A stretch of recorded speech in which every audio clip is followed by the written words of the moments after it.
Barclays and the Department for International Trade have signed a 5-year partnership that will support UK businesses to grow and expand through international trade. It is our aspiration to help more businesses grow and succeed through trading overseas in order to secure their long-term prosperity. Now, we know how difficult and time-consuming it can be for SMEs to research the global marketplace. So rather than focus upon different international regions, we have worked with the DIT and other partners to make it as easy as we can for time-poor business owners to access key export insight by creating a series of on-demand sector-focused videos. By looking at key sectors, we can help businesses understand where the global markets are and therefore reduce the time that they need to spend looking for new opportunities. These videos will point businesses in the right direction and ensure that the support and insight is focused around their activity.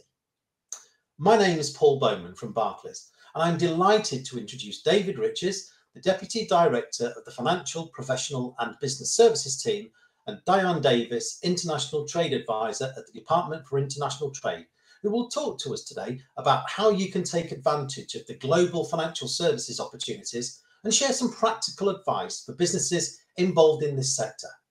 Now, the views and opinions that they express are their own and do not constitute advice from Barclays. Also, note that each business is different, and we recommend that you carry out your own independent research before you make any decisions that will impact your business. So David, thank you very much for joining us today and sharing your thoughts.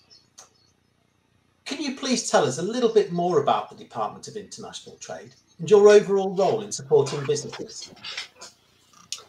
Paul, thank you. Thank you for inviting myself and Dianne today. And yes, delighted to tell you a bit more about the Department for International Trade and our role in supporting businesses. So the Department for International Trade is there to champion UK trade and global prosperity. And we have both a trade and investment agenda, and we promote the UK trade policy. So we were formed in 2016 in a relatively new department, but that is our remit.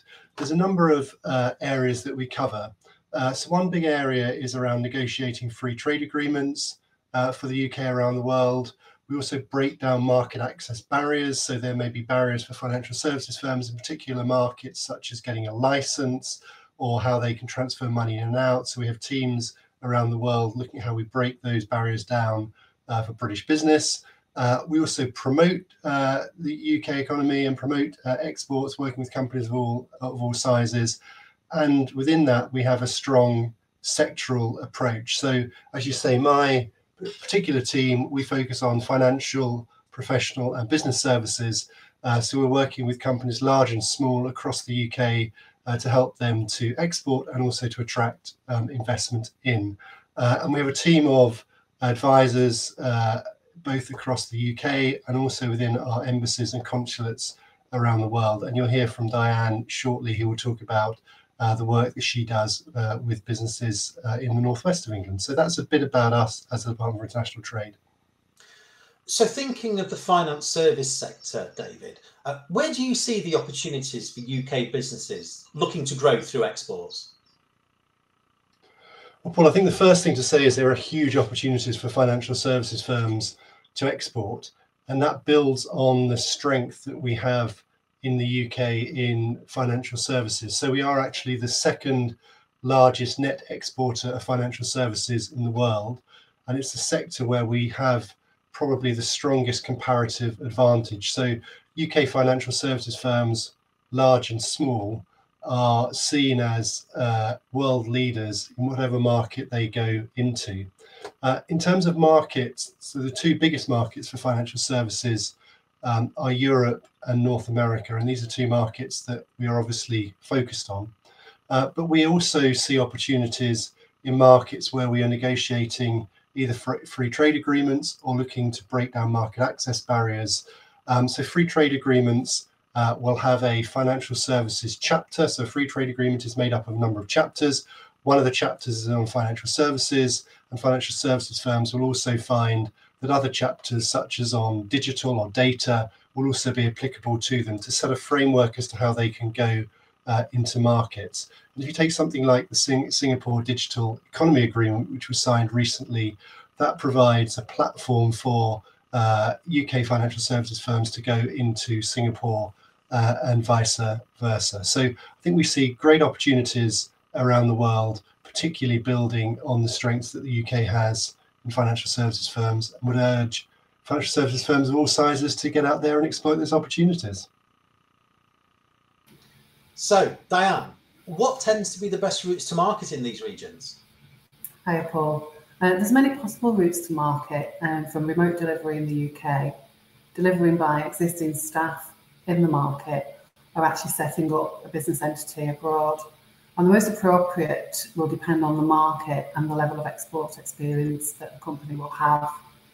I think the key is market research to identifying the market, the demand for the service, and who prospective customers and indeed who your competitors are. Then you can determine the best way to approach the market. Services, as David has said, are probably delivered digitally, but that's after you've won the business, and you really need to go and visit in market and make those connections and attend trade shows if possible. You need to meet people and build your relationships. DIT have run many trade missions to many markets across the financial services sector, particularly on the back of the digital agreement for Singapore, and we've had a tech mission go there. We've also run quite a few fintech missions, both to North America and to Australia, and helped businesses pitch to those companies in that sector. So there's lots of opportunities once you've decided where you're going in market. That's great. And I think it's important what you've just said up there about the research. So taking that point and expanding it a little bit more, what are the key non-financial considerations that businesses should factor? There's lots of non-financial considerations, probably more than you realise. But I think for services, particularly, it's about the ease of doing business. You know, what is the regulation within the market that you're looking at? Can you deliver the service remotely, or do you have to have representation in market, either through offices or a company there? Again, do you have the suitably qualified staff to deliver your service? And are they able to operate with the qualifications that they have? Is there mobility and mutual recognition of those qualifications? Or do you need to have qualified staff in market, which means you're then opening an entity there, which brings all the headaches and considerations of running another business. Think about the accreditations that you might need from member institutions, and also any travel restrictions, permits and visas. So it's all about the mobility and capability of your staff. Think about how you make your service real, selling a solution rather than a product. What's your competitive advantage and how do you showcase it? What you need to do on your website is to use case studies, testimonials and recommendations so people can see that you've built your credibility and you've got those relationships. Again, key in the services sector, financial services, you need to build those relationships. You need to have regular contact with your clients, your networks and your partners, and build your profile. Your credibility is key because it's people buying people. And the other consideration, even if you're looking at expanding into English-speaking markets, is the cultural and language differences. You need to know the local business style, the meeting etiquette, and how decisions get made, because it can be very different from market to market. And if you're looking at North America, from state to state. And again, we go back to that market research is key. That's great. Thank you very much. I think one of the key things that a lot of businesses may not undertake is that understanding the local culture and the way that we do business around here. So finally, Dianne, could you just let us know how DIT, Department for International Trade, can help businesses identify partners and opportunities with which to trade? There's many ways that DIT can help businesses identify partners. My role as a trade advisor is to work one-to-one with companies to develop a strategic approach to exporting and an action plan to support their international sales. The support is tailored to each company and their needs. And so identifying the right market, the most appropriate activity, and then finding the opportunity and connections in key markets is part of my role. We can do that through a number of ways. We run an export academy, which helps companies with skills, knowledge and contacts begin their export journey or exploit new opportunities. And it's a free programme of webinar and events. We have our overseas offices in over 130 countries around the world, where we have an extensive network of people in market who can provide trade advice, insight and in-market connections. There's also an opportunity to have a more bespoke market advice and access to market insight provided by those offices as well. And we provide details of opportunities and connections to private sector specialists who can take the next step with those businesses. We run a full calendar of inward and outward events and activities that we can share with companies. And these include trade missions, which we provide the opportunity for companies to be represented by DIT at a trade show, at an event, an expo, and they get access to other activities within the trade mission that you wouldn't get without being with DIT. Access to events at embassies and, again, introductions and connections. Some of the ones that we've done recently are the fintech missions we mentioned in both the US and Australia, and provide an opportunity to pitch to businesses who are looking for those services. So many thanks, David and Dianne. And I think one of the key things for me to take away is that DIT, it's not just about the support here in the UK, it's about the support and opportunities overseas as well, and actually helping people access those international markets. So it's great to see that there's so many opportunities for businesses, and to also hear of the support available to access these markets. Thank you very much. We are also joined by Arshad Dadabhoy, who is a trade and customs specialist at the Institute of Export and International Trade. Now, the Institute is a key supporter and facilitator of international trade within the UK and across the world, and they provide practical guidance and advice for all sizes of business in all sectors. So, Arshad, first of all, thank you very much for joining us. Thank you, Paul. Perhaps you could give us a brief overview as to how the Institute supports businesses who may be looking to trade overseas. Yeah, sure. Thank you for having me on, Paul. It's a pleasure as always. So as the go-to organization, we're membership driven, we're a charity, and we're here to help, support, mentor businesses. We're there as a voice for industry, consulting government, lobbying government, pushing government for support, what UK and other countries' exporters need. So as a go-to organization, we can support businesses in a number of ways, in several different ways, in fact. So we've got our lunchtime learning webinars, which attract almost 1,000 people each month, and they're on different topics. Russian sanctions was a hot one. Brexit, when that was the topic of the month, again, was another hot topic, or a hot potato, as we would say. So we have these lunchtime learning webinars each month. People come on and can ask questions on the forum, and we have one of our experts on who go through a particular topic. Another popular product that we offer is what is known as a customs health check. So if you're not sure if you're compliant, if you're sticking with particular rules, so you can book in a compliance health check. We'll have one of our experts come on site. They'll go through your processes, your paperwork. They'll look at your purchase orders, your import orders. They'll look at your entries. They'll go and walk around your warehouse, and they'll put together a report. They'll quiz several different people in your organizations, all the way from the whole end-to-end journey, from imports to exports to warehousing to your payments people, and they'll have conversations with them. They'll quiz them, and they'll put together a report, complete with where areas, flagging up any areas of concern, flagging up areas of improvement or development, and generally giving you a report on how compliant you are as a business. Many of our members who take this on use this as a bit of a a barometer to see how they are before a HMRC audit, perhaps, and or anything like that. Extremely useful, and the feedback we get from countries up and down the country is amazing. So that's another one. It's called the Customs Health Check. Another product that we've got is our public courses. So if you go on our website, export.org.uk, very easy to remember.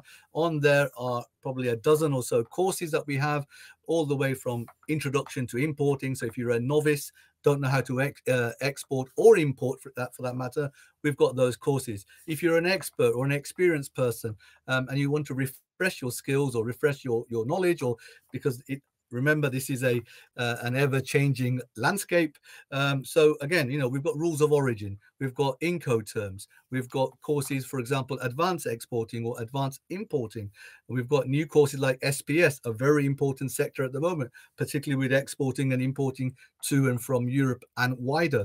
So again, AEO, that's another thing that a lot of companies now are looking into, is advanced export operator status. So again, it talks to you about that. Custom special procedures, again, taking advantage of any processes or systems from a duty perspective. So we've got a lot of those public courses, very easy. Go on our website, book it, and you'll get a Teams link, and you can ask questions and learn something, and potentially get some accreditations to professional development too. So that's another thing we have. Another product is we offer consultancy. So we'll come out to your site, we'll look at your processes. If there's a particular area, we get companies coming on asking us, oh, I want to apply for AEO or OPR, outward processing. How do I do it? Can I do it?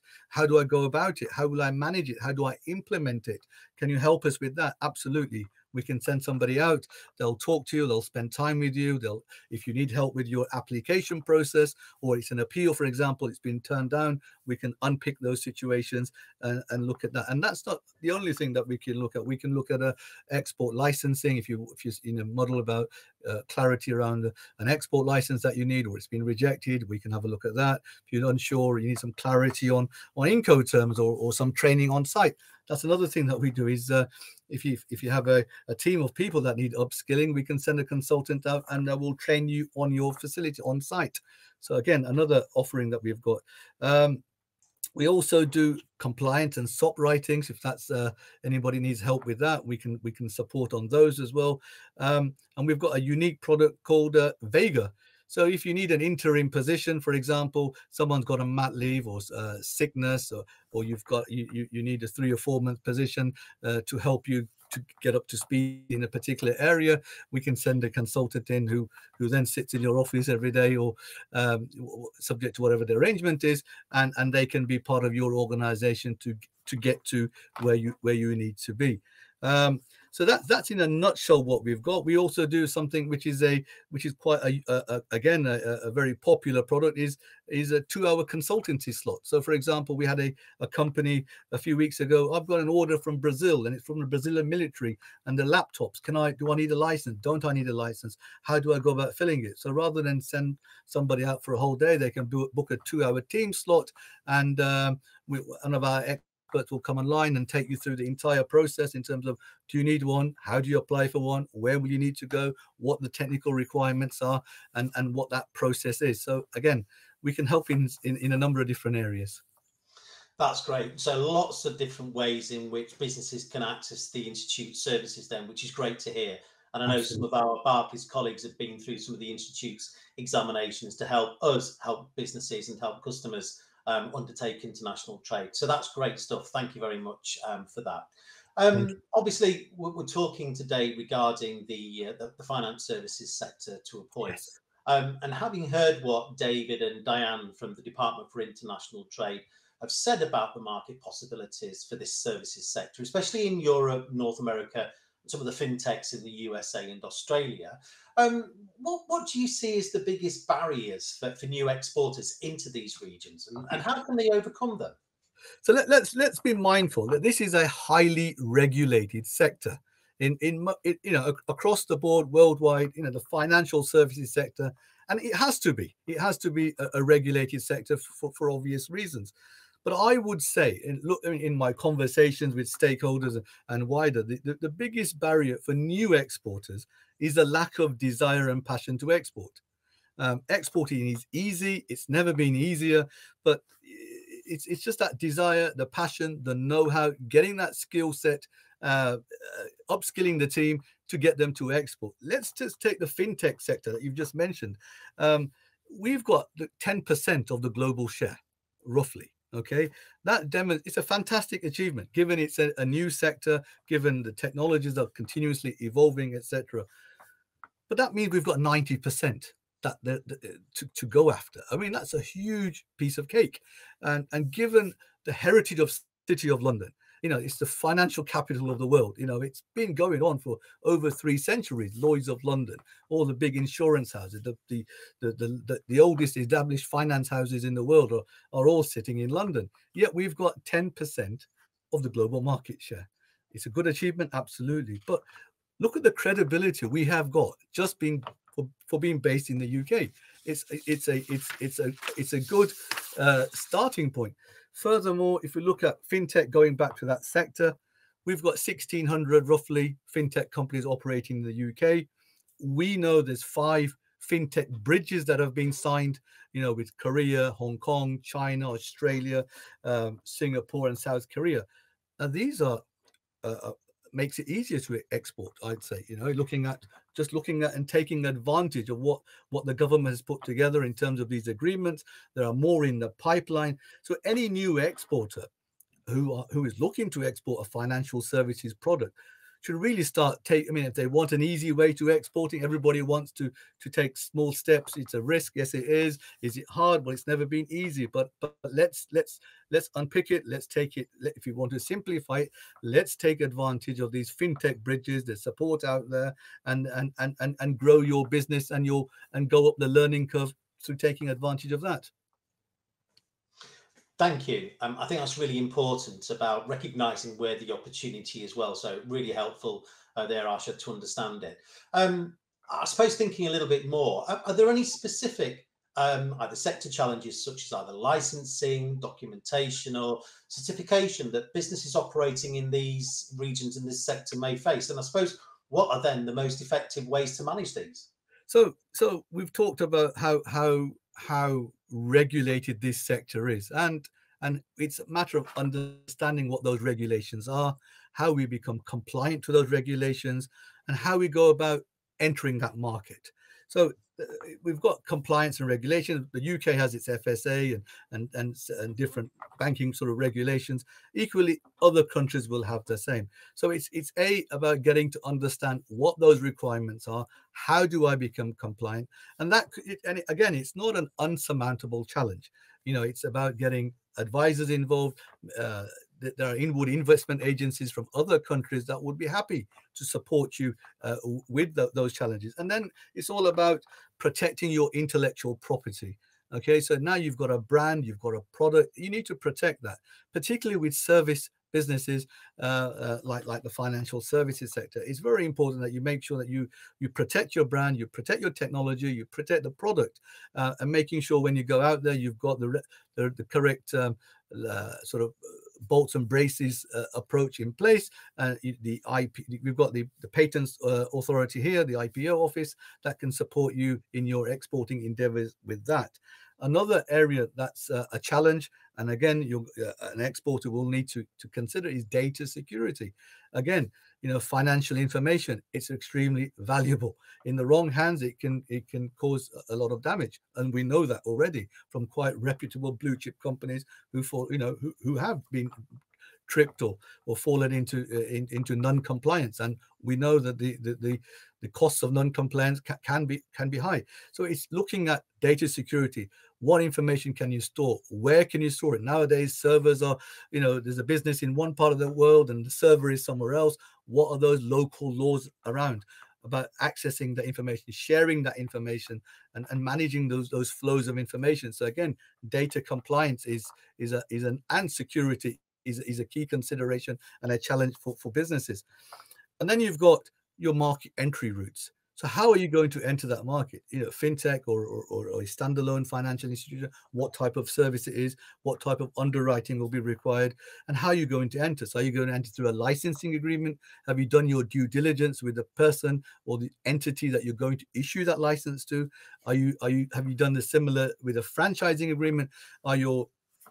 Are those processes bulletproof in robust agreements that are sort of that are watertight and not open to interpretation? What sort of laws are going to govern those agreements? So again, that needs to be a belt and braces approach. And finally, a challenge that we have found in the financial services sector is customer retention.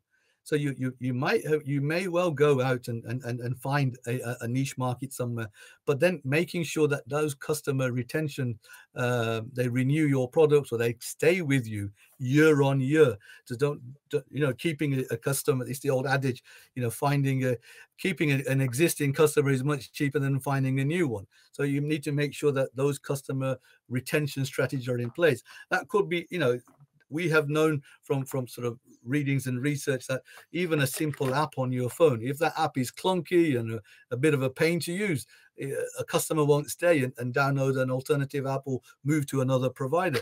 Simple things like that also need to be considered, and some of these challenges need to be overcome.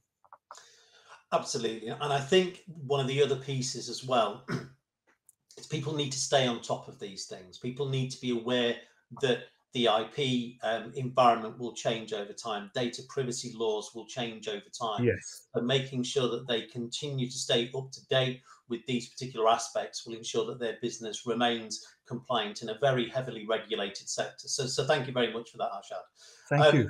I suppose as well, the final thing from my perspective is, what are the most frequent questions to you guys over at the Institute asked by businesses looking to export to these particular regions and in these particular sectors?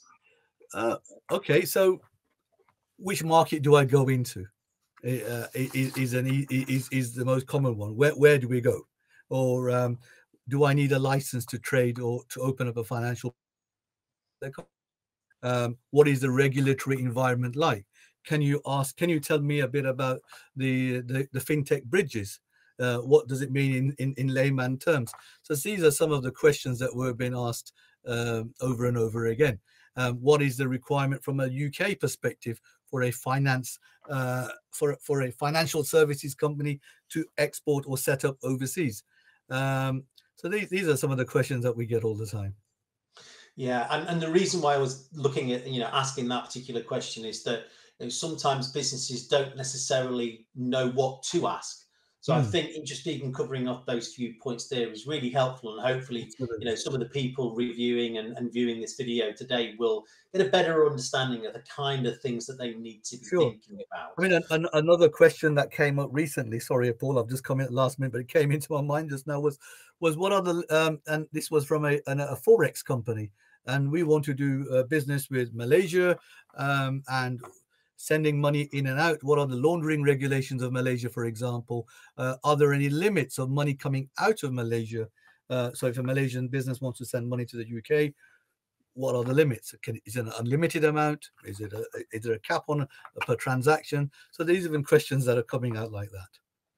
No, that's great. Thank you very much. And I think that, when we try to think about this, there's a lot to consider when looking to export efficiently and safely. So thank you, Arshad, for that guidance.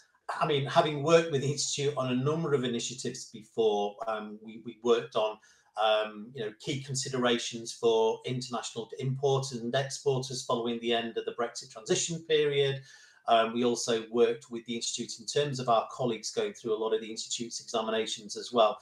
I know that your expertise is valued by so many different types of clients and parties across the economy, and it's great that you've been able to support this series of videos. So thank you very much. My pleasure. Thank you. We also worked with the Institute in terms of our colleagues going through a lot of the Institute's examinations as well. I know that your expertise is valued by so many different types of clients and parties across the economy, and it's great that you've been able to support this series of videos. So thank you very much. My pleasure. Thank you. I'm now joined by Kath Willis, our National Head of Specialist Client Solutions within Barclays, responsible for leading a team of colleagues who specialise in supporting clients with many aspects of international trade, liquidity and sustainability requirements. Now, Kath and her team have helped many clients grow and expand through importing and exporting, and they act as the first point of contact for many colleagues within Barclays on all aspects of global trade. Kath will be giving us an overview of some of the ways in which Barclays is supporting clients to grow and succeed. So, hello, Kath, and thank you very much for joining us. Afternoon, Paul. Pleasure to join you today.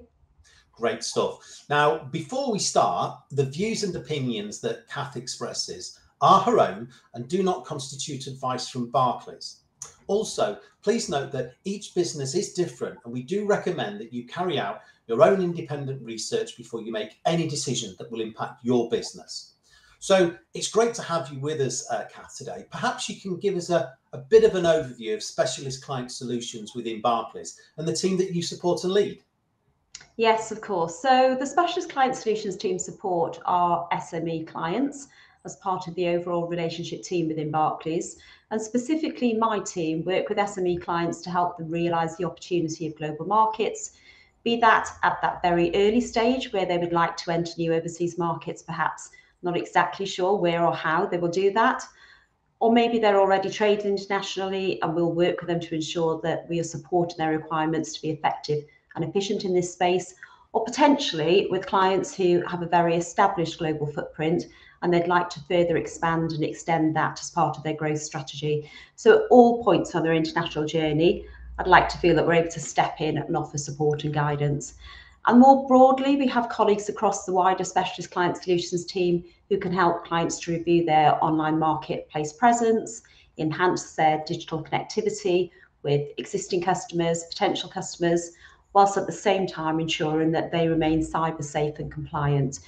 We have expertise across cash management, which is a key factor when considering trading internationally, and we continue to build our expertise as required, most recently around net zero considerations and being able to support clients to consider how sustainability affects their business today and in the future. So a very broad agenda, Paul, in terms of the expertise available across the Specialist Client Solutions team.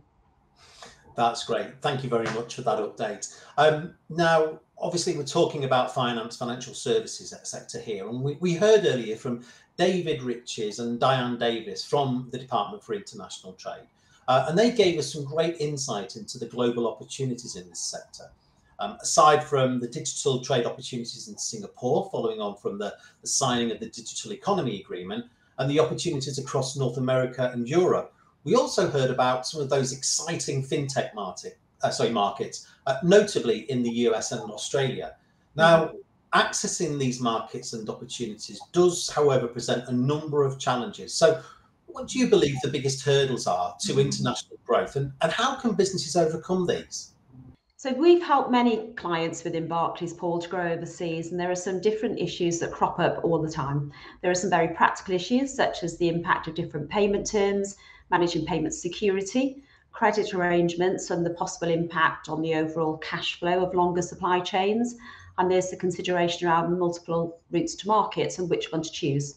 All of these can have a direct impact on a business's ability to manage its existing operations.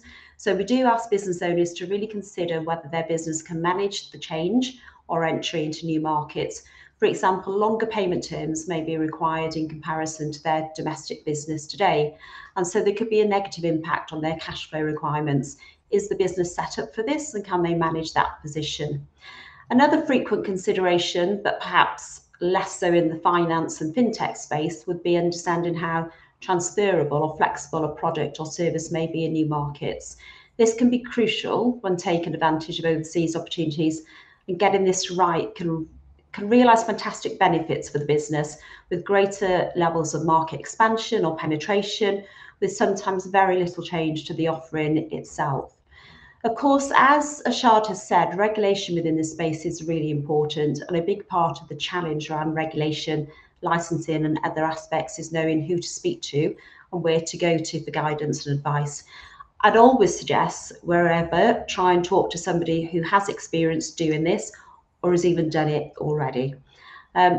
The support by the DIT and also the Institute of Export may help to clarify or provide businesses with a pathway to resolving some of these practical issues. However, many Barclays clients have spoken to us about some of their less identifiable aspects, such as setting their business up for exports and ensuring that their staff are trained in the processes and administration of trade, so that they can do this in a sustainable fashion whilst maintaining their existing operations. Where a business starts with the end in mind and ensures that they're set up or resourced correctly, this can be key to them being successful. So if you start with the intention of exporting or trading overseas, having systems and administration in place will be much more effective than trying to bolt on new activity. That said, of course, as I said, all clients can be at different stages. So with the right guidance, advice and research, all of these problems, I'm sure, can be overcome. Absolutely. Thank you for that, Kath. I think, one of those important pieces there is, this is not necessarily a competition with your next door neighbour or anything along those lines. So leaning on other people's experience and helping to understanding some of the challenges that they've faced and that they've overcome can help reduce the time it takes to perhaps get to market or identify the right opportunities or identify the right people to speak to. So a really good point there. Thank you very much. Mm-hmm. I think now turning to the matter of international trade and exporting itself, I'd like to, hopefully understand what our clients are telling us about their experiences and challenges that they're facing when trading internationally. Yeah, of course. So it's a really good question. Market identification is a key issue. Within finance services, many clients will explore markets that they believe they are familiar with. And that's the right thing to do, but are they always the right ones? So how do businesses find new opportunities to grow? Some businesses may have become exporters almost by accident, or they haven't fully explored what the existing market looks like. David and Dianne from the DIT provided some really great examples of opportunities, and the UK's place at the top of the financial services sector will absolutely open doors.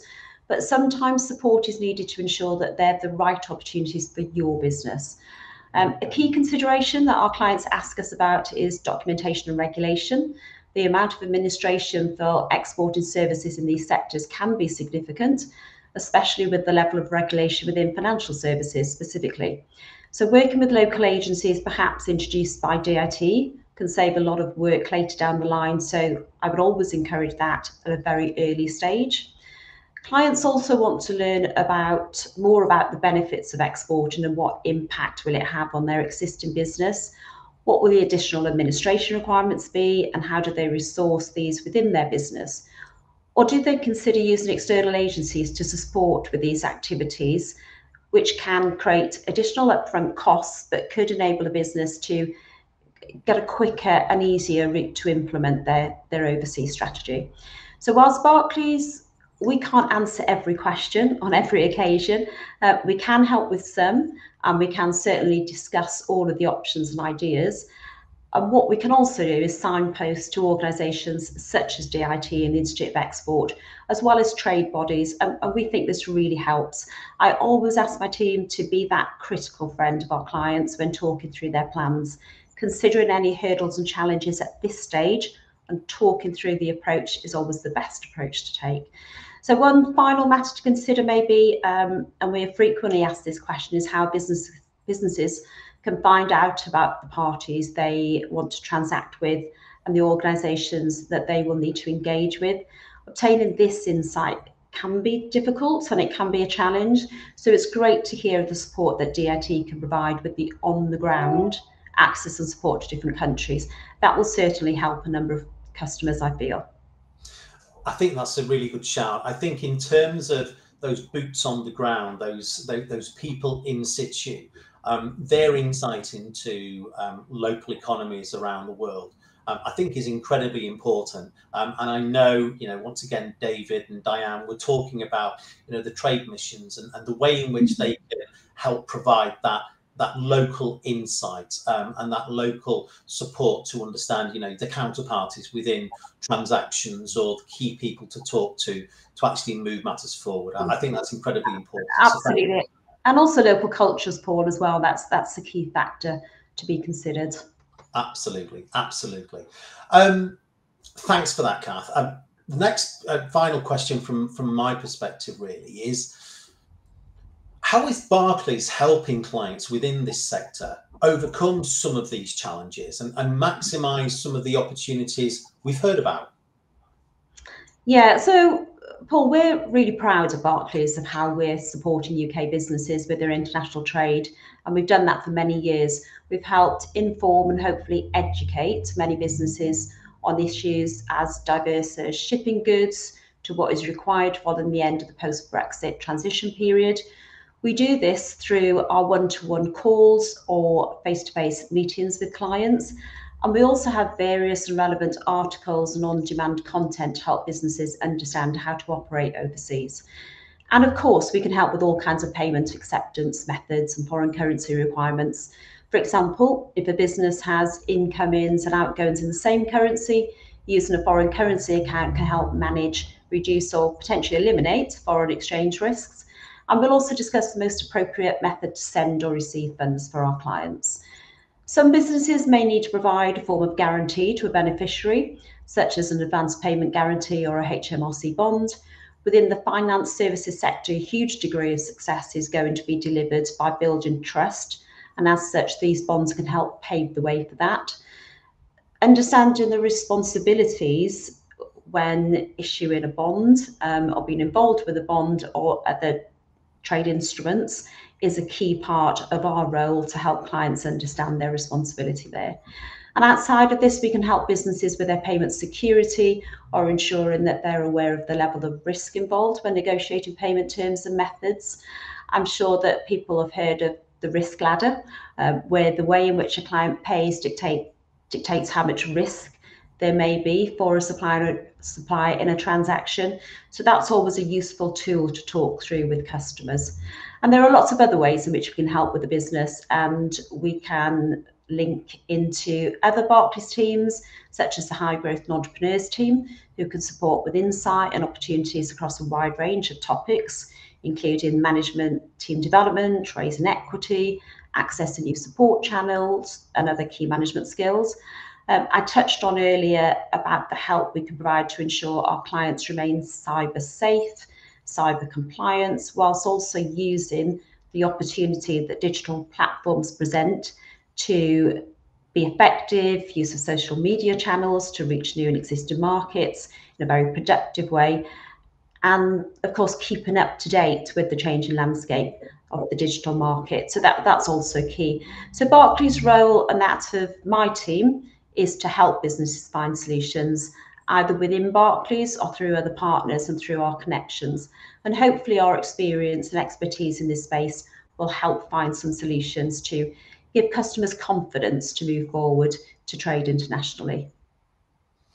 Thanks very much, Kath. I think you made some really interesting points, and as well as that, that element around cybersecurity and cyber safety, and making sure that people understand, how they need to protect themselves to protect their business overall. I think was really helpful. So thank you very much for that summary. And the finance services sector is likely to be one where we see a number of disruptors as well, and these can obviously, find, present and take part in really exciting opportunities. And I know our High Growth and Entrepreneurs team as well are really keen on those. Just a quick point from me.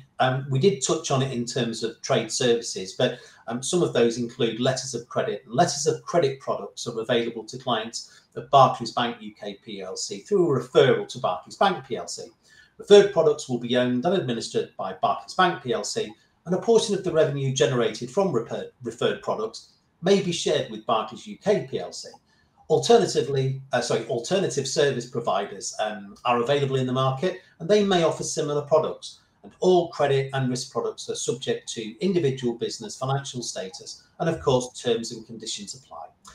Now, there are many ways in which Barclays is helping its clients to access these opportunities and ensure that they grow with confidence and security. Kath, many thanks for your time today. It's been great to hear how Barclays is supporting businesses within this sector. Thank you very much. My pleasure.